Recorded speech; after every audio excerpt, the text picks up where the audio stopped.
అధిక బరువుతో బాధపడుతున్నారా? వినిలాస్ వెయిట్ లాస్ డైట్ ప్లాన్ తో ఇంటి దగ్గర నుంచి హెల్దీగా బరువు తగ్గండి. నమస్తే, నేను Keshav. Welcome to Suman TV. Andhra Pradesh ఇకపైన తనదైన శైలిలో వచ్చినటువంటి అతిథుల్ని గౌరవించడానికి కావాల్సినటువంటి మార్గాన్ని సిద్ధం చేసుకుంది. ఏపీ ఉప ముఖ్యమంత్రి పవన్ కళ్యాణ్ దీనికి సంబంధించినటువంటి ప్రణాళికని సిద్ధం చేశారు. ప్యూర్గా ఏపీ హస్తకళాకృతులు అంటే హ్యాండీక్రాఫ్ట్స్ని ప్రమోట్ చేయాలన్నటువంటి ఉద్దేశంతో ప్రత్యేకంగా లేపాక్షిని ఆయన విజిట్ చేశారు. అయితే ఈ సందర్శనలో ఉన్న ప్రత్యేకత ఏంటి, అలానే ఈ గిఫ్ట్లు ఇవ్వడం ద్వారా ఏపీ బ్రాండ్ వాల్యూ ఏ విధంగా పెరిగే అవకాశం ఉంది, ఈ అంశాన్ని విశ్లేషించేటువంటి ప్రయత్నం చేద్దాం. మనతో పాటు అనలిస్ట్ చంద్ర శ్రీనివాస్ గారు. చంద్ర శ్రీనివాస్ గారు నమస్కారం. నమస్కారం. పవన్ కళ్యాణ్ గారు ఉప ముఖ్యమంత్రి హోదాలో కొన్ని డెసిషన్స్ తీసుకోవచ్చు, కానీ లేపాక్షి సందర్శనకు మాత్రం ఆయన కుమార్తెతో సహా వెళ్ళారు. ఏంటి అసలు దీని వెనక ఉన్నటువంటి మతలబు? డెఫినెట్గా అంటే నేటి తరం నేర్చుకోవాల్సిన అంశాలు, మనం అంతరించిపోతున్న కళలు కళాకారులు ఇవన్నీ కూడా మనం చూస్తున్నాం. మన సంస్కృతి సాంప్రదాయాలు కూడా కనుమరుగైపోతున్నాయి రోజు రోజుకి. అది తనతో పాటు తన బిడ్డకు కూడా చూపించాలనుకుంటే తప్పు కాదు కేశవ్ గారు. ఎందుకంటే మన ఇస్రో సైంటిస్టులు ఆ గొప్పతనం గురించి తన కన్న కళలు ఆ రోజున ఇస్రోకి ఎప్పుడైనా విజిట్ చేసే అవకాశం ఉందంటే గేట్ వరకే పరిమితం అయిపోయాడు. ఇప్పుడు ఉప ముఖ్యమంత్రి హోదాలో పోయి ఒక గెస్ట్గా యాజ్ అ డిప్యూటీ సీఎంగా ఆ శాఖ మంత్రిగా ఆయన స్పీచ్ ఇవ్వటం అందరినీ ఆకట్టుకుంది. అదే సమయంలో తన కూతురికి కూడా అది నేర్పగలి అంటే ఈ జనరేషన్తో పాటు నెక్స్ట్ జనరేషన్ కూడా మనం ఏమి నేర్చుకోవాలనేది తెలియజేశాడు. ఇప్పుడు మీరు అన్నట్టు ఒక రకంగా అంతరించిపోతుంది. ఇప్పుడు ఏదైనా గెస్టులు వస్తే, అతిథులు వస్తే రాష్ట్రానికి ఎక్కడి నుంచో వేరే రాష్ట్రాలు తీసుకొచ్చి తంజావూరు పెయింటింగ్స్ వేల రూపాయలు ఖర్చు పెట్టి అవి ఇస్తున్నాం మనం. కానీ మన దగ్గర ఉన్న మన ఆ కళల్ని ఎందుకు తీసుకోకూడదనే ఉద్దేశంతో ఈ కళాకారుల్ని, ఈ చేతి వృత్తుల్ని మనం ప్రోత్సహించాలి. ఇప్పుడు కొండపల్లి ఉంది, ఆ బొమ్మలు అతి రేరు, అక్కడ వరల్డ్ ఫేమస్. మరి అది కూడా మనం తీసుకోవాలి కదా. అక్కడ బొమ్మలను పరీక్షించాలా, అక్కడ చేతి వృత్తులను కూడా ప్రోత్సహించాలా.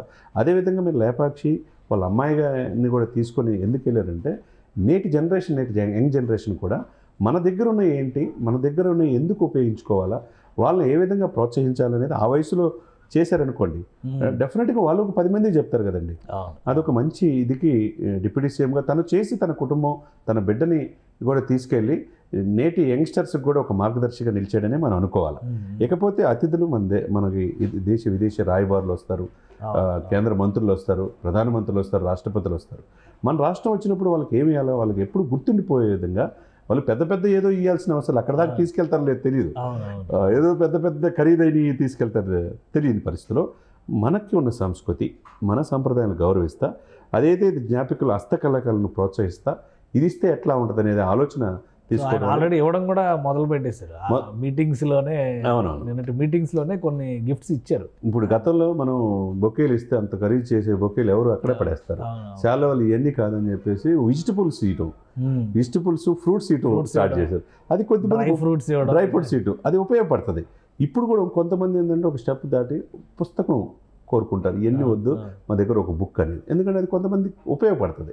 అదేవిధంగా ఈ రోజున మనం చేసేదంటే లేపాక్షి సంస్థలు ప్రోత్సహించే భాగంలో యాజ్ ఎ డిప్యూటీ సీఎంగా తన కూతురుతో పాటు వెళ్ళి అక్కడ ప్రోత్సహించే కలంకారీ వస్త్రాలు కావచ్చు, వాళ్ళ చేతి వృత్తులు కావచ్చు, ఇదే ప్రభుత్వ కార్యాలయంలో ఉపయోగించాలి. అంటే ఇప్పుడు మనకి ఆంధ్రప్రదేశ్లో చాలా ల్యాండ్ మార్క్ హ్యాండీక్రాఫ్ట్స్ ఉన్నాయి.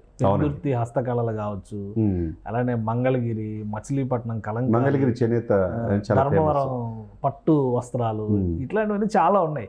అంటే ఇవన్నిటిని కూడా షోకేస్ చేసేటువంటి ఒక అకేషన్ కింద దీన్ని పవన్ కళ్యాణ్ గారు ఉపయోగించుకునే ప్రయత్నం చేస్తున్నారా? డెఫినెట్గా మనం ఇస్రోకి వెళ్ళొచ్చారు. ఇస్రోకి ఉన్న ర్యాకెట్లతో సహా ఆ నమూనా అన్నీ కూడా తీసుకొచ్చి తన ఆఫీస్లో పెట్టుకున్నాడు. ఇప్పుడు ప్రెస్ మీట్లో పెట్టేటప్పుడు కూడా తన అనుకుండే అంటే మన దేశంలో మన సైంటిస్టులు ప్రపంచవ్యాప్తంగా ఎందుకు ప్రసిద్ధి చెందారు, మన దగ్గర ఉన్న సమస్యలు ఏ విధంగా మనం ఇన్స్పిరేషన్ కావాలనేది ఒక ఇండికేషన్ ఇస్తున్నాడు. ఆయన వెళ్ళి విజిట్ చేయటమే కాదు, తన ఆఫీసులోనే పెట్టుకున్నాడు. నిన్న జరిగే ప్రెస్ మీట్లో కూడా అయ్యే కనపడుతుంది ఆ ర్యాకెట్లు, ఆ పరిశోధన, అక్కడ వాడే వస్తువులు. కాబట్టి ఇది కూడా ఆయన లేపాక్షి అంటే ఈయన వెళితే దీన్ని మరింతగా ప్రజా బాహుల్యంలోకి తీసుకురావచ్చు అనేది. ఎందుకు ఒక సెలబ్రిటీ కదండి.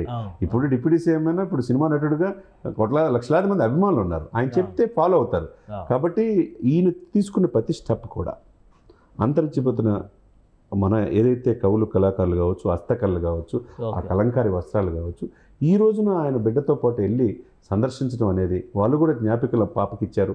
తనకి ఇచ్చారు, వాటిని కూడా ఒక గిఫ్ట్ ప్యాక్ కింద తయారు చేసి ఇచ్చారు. వాటిలో ప్రమోషన్ కింద దీన్ని మనం చూడాలి. డెఫినెట్గా ఈయనే ఒక బ్రాండ్ అంబాసిడర్గా ఆ సంస్థని ప్రజాబాహుల్యం తీసుకురావటం కోసం చేసేది ఏదైతే ఉందో మిగతా వాళ్ళు కూడా ఇంప్లిమెంట్ అయితే మన సంస్కృతి, మన సాంప్రదాయాల్ని, మన కళల్ని రక్షించుకున్నట్టు అవుతుంది. రైట్. థ్యాంక్ యూ చంద్ర శ్రీనివాస్ గారు. తెలుగు ప్రజలకి సంబంధించి ముఖ్యంగా ఏపీలో ఉన్నటువంటి హస్తకళల్ని, హస్త కళాకారుల్ని ప్రోత్సహించేటువంటి ఉద్దేశం, ఈ జనరేషన్లో దానిపైన ఆసక్తి రేకెత్తించేటువంటి సంకల్పంతోనే పవన్ కళ్యాణ్ తన కుమార్తెతో సహా లేపాక్షిని సందర్శించడం, అక్కడ ఎంపిక చేసినటువంటి జ్ఞాపికల్ని అతిథులకి అందించడం కూడా జరిగిపోయింది. రాబోయే రోజుల్లో ఏపీ హస్తకళలకి ఇదే ఒక బ్రాండ్ అంబాసిడర్ యాక్టివిటీగా మారబోతుందని చంద్ర శ్రీనివాస్ గారు విశ్లేషిస్తున్నారు. ఇది special discussion. Keep watching. Suman టీవీలో మీ పర్సనల్ అండ్ బిజినెస్ ప్రమోషన్స్ కోసం కింది నెంబర్కి కాంటాక్ట్ చేయండి.